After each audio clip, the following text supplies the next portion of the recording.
16, 17, Raut. and one more last.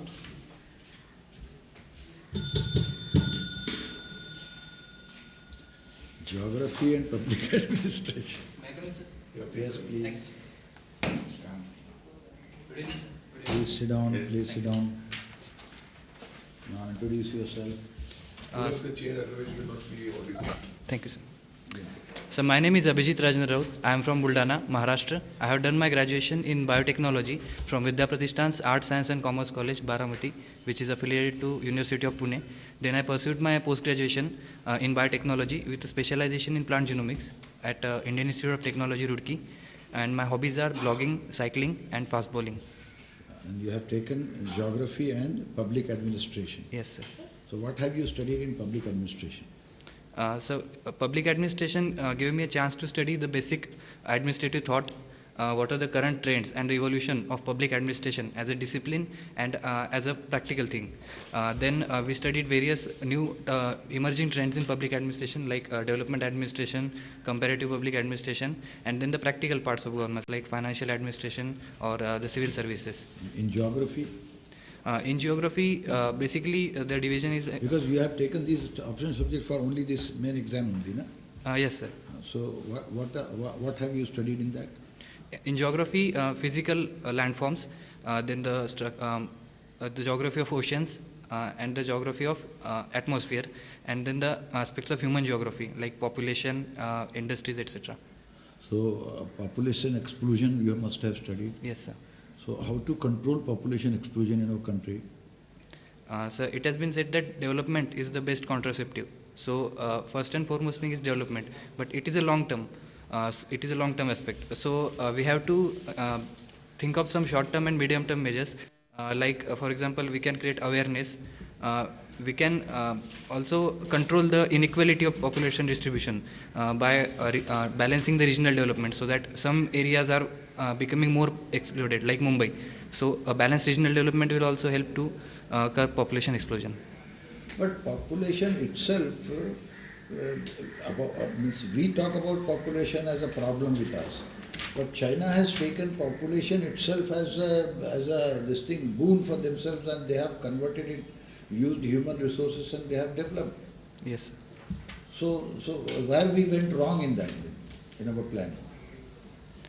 So I think the basic problem was that the same thing as you suggested, that initially we looked at our booming population as a problem and not as a what we can say an asset. But now we are slowly moving towards this, and especially since the term demographic dividend has arrived, we have now accepted that our population can be a huge asset for us. But the population needs to be literate and it needs to have some basic skills. So with these skill development programs and all the literacy and other initiatives for human development, we hope to turn our population into a long-term and sustainable asset. Public administration. So actually the basic idea of administration in a country like India, Yes, so as I feel it is welfare of the people. yes, sir. Do you have any difference of opinion on that? Yes, sir. The basic structure remains the same. We are welfare state. Welfare of the people. So India in that sense is a welfare state. Yes, sir. So differentiate between a welfare state and any other kind of state. Sir, apart from welfare state, there is a police state, there is a revenue state. A police state will mainly focus on just the law and order, and the state, the only function will be to control the people so that they do not come out and overthrow the political system. It can be autocratic or even sometimes it may be democratic. In a revenue state, the prime function is just revenue collection so that the ruling agency, it gets benefited, and the welfare of people comes later on. But a welfare state, as it is enshrined in our constitution through various means, the basic thing is that the people, the normal public of the state or the country, it is at the forefront, and for having any problem or any initiative from the government side, we are planning it such that this most common of the all will be benefited, so that the welfare of each and everybody is ensured. So the reference point center of actually concentration and all attention are people. Yes, sir. So, and you have as an emerging trend in actually administration as development administration. Yes, sir. Development of whom? Sir, Because development, that word, as we understand, or as the so-called expert they use. So if you go for industrialization, that is the only index of development. And say, how do you react to that actually? Whose development it is? So I feel development is not a true development until and unless it is sustainable and it is all encompassing. Sustainable development, what yes, is sir. that? Sustainable development is something that a development whose benefit will be reaped by all and for a long term. It will not be like industrial development as you suggested. Industrial development might give employment and generation of other resources for a few generations, but later on they might pose problem if they are not regulated properly. But in sustainable development, we ensure that even our future generations, they are not deprived of all the resources and what are their birthrights as a human being. So we have to consider that thing also. There is a very important dimension to sustainable development, which is very major concern in contemporary debate. What is that? So I guess you are referring to climate change debate. So in that, sustainable development means where developed and developing countries, they have equal platform for getting developed, and the responsibility is shared by everyone, but according to their capabilities. We have the principle of common, there but should be no environmental damage actually. yes, That is actually a major thing. yes. Yes, I was quite impressed by what you spoke about the population. Thank you, sir. Now, I would like you to impress me more.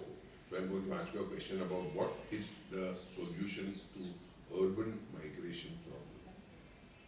Sir, I feel the problem of urban migration, its solution lies in the rural areas. We have to empower the rural whole system. Sir, first thing is we have to decentralize the employment hubs. Currently, if you take Maharashtra, we have Pune, Mumbai, and to some extent Nashik and Aurangabad as the hubs. But if we relocate these industries to some other small places, for example, Nanded or Amravati or Usmanabad, then the flow of people from rural areas to urban will be diverted to the second-tier cities. Secondly, urban migration, as such, we have to manage the overall skill capacities of the people who are migrating. If the migration is of skilled people, then it is regulated automatically by the overall economy, and it will be beneficial for both, so that these people, when they go back to their source region, they will go back with their knowledge. But the real problem lies with unskilled laborers who actually suffer themselves a lot because of this migration. So skill development can be another answer.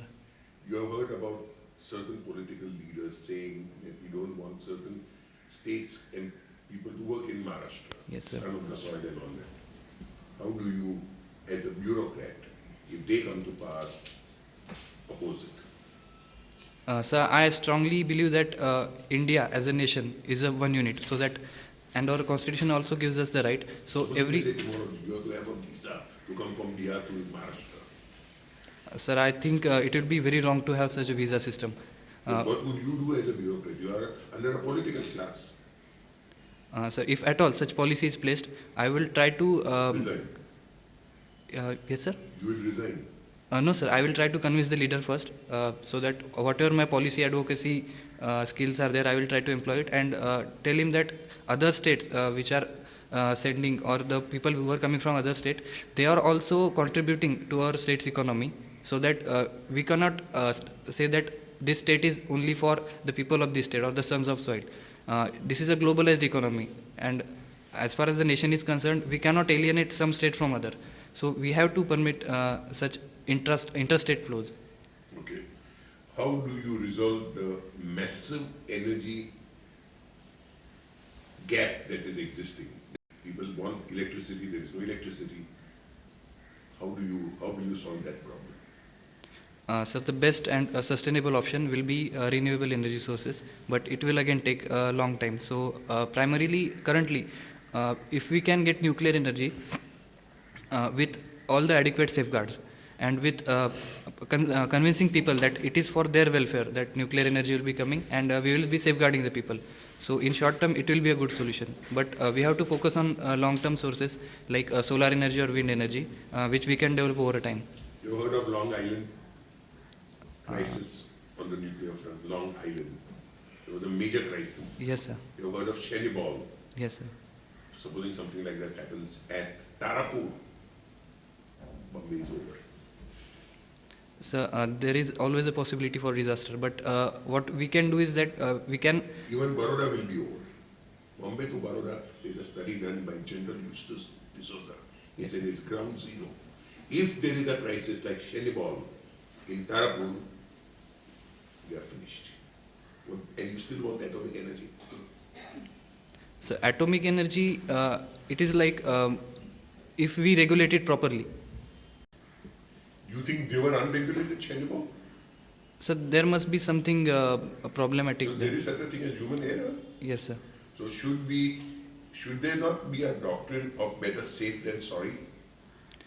So but safe than sorry is one thing, but that means we should not stall our developmental progress. But Because therefore we must choose atomic energy. Why not wind energy? Why not solar energy? Renewable sources, I agree with you. You have not touched upon these two sources. Think, sir, they will take a lot of time, and why should they take? There are, do you know in a lake, are you aware of Maharashtra geography? Maharashtra geography. yes, sir. In a lake called Walwan at Lonavala. In that lake, go and have a look. They may not allow you, but if you get a permission, go and have a look. Yes, sir. Tatas have put in solar floating cells. That is why Bombay is getting full power. Floating on the lake. So they are using the water, but in addition to that, they have put solar cells. Was it not an instant solution? Sir, it is an instant solution. Yes. Even Gujarat has come up with the Patan solar plant. Yes. But our population and demand is so much that we need a far more encompassing solution. No, I am talking of not demand saturation. I am talking of focused demand, like industry demand, agricultural demand, domestic demand. That should be met. It is Yes, not sir. being met. And it's cascading. Yes, sir. Oil bill is shooting up. So the amount of money that you spend on oil bill, if you were to put in this renewable sources, our balance of payment position is solved. And deficit financing is of yesterday. Yes, it will have economic consequences as well. So you should say that as an answer. Yes, sir. Even the carbon credits. Yes, will- carbon credits.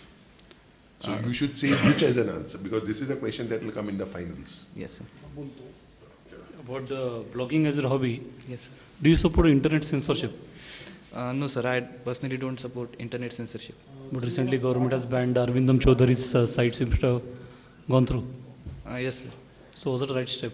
So I don't feel that was a right step because everybody has the right to express, and especially blog or the blogosphere is the thing where it is a symbol of the freedom of expression of the modern day community, wherein everyone can put his views or her views in front of a wide range What of Arvindam audience. was doing was like dumping his own profile and they were marketing himself so Yes. government think it's all against marketing or monopolistic type of situation. Yes, sir. So in that case will you justify it? So, but even in that case, there can be other mechanism rather than outright censorship. There should be warnings given to that person whoever is doing such things, and we can have a kind of quota of marketing that no excessive marketing, but outright censorship I don't support. Okay. About the fast bowling, have to do Dusra? Yes, sir. What is Dusra? So Dusra is actually a variation in spin bowling, wherein the bowler balls with the finger split, and the turn is such that the batsman gets deceived, that he thinks the ball is going on the leg stump, but the ball goes away from the stumps. Okay. How many Dusras are allowed in the over? So Are I'm they not, legal or illegal? so Dusra is legal, but at the same time the hand movement, the stretching of hand should not be more than 15 degrees. So with that condition, Dusra is allowed. No, in that case means how many Dusra? All the 7 balls you can have Dusra then? So I'm not exactly aware, but I feel there is no such limit on Dusras. So after the Muthai Muralidharan, any other special player to play the Dusra today? So I think Saeed Ajmal bowls good Dusras. Okay. Okay, thank you. Thank you, sir. Have a nice day.